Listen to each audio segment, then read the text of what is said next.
नियम 292 अन्वये अंतिम आठवडा प्रस्तावावर मी या ठिकाणी बोलायसाठी उभा आहे.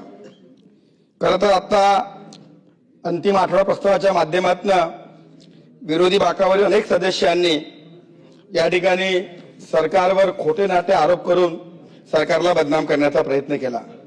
खरं तर विरोधी पक्षाचे सन्माननीय नेते नेहमी एक आरोप करतात की या सरकारला पाशवी बहुमत प्राप्त झालं.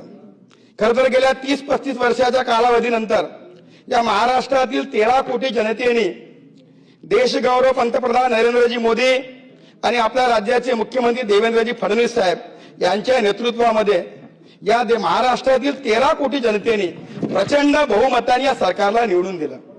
आणि एकीकडे जनतेने प्रचंड बहुमताने निवडून दिल्यानंतर विरोधी बाकावरचे सदस्य मात्र या सरकारला पाशवी बहुमत प्राप्त झालं असं म्हणून या ठिकाणी महाराष्ट्रातील 13 कोटी जनतेचा अपमान करण्याचं काम हे विरोधी बाकावरील सदस्य करतात.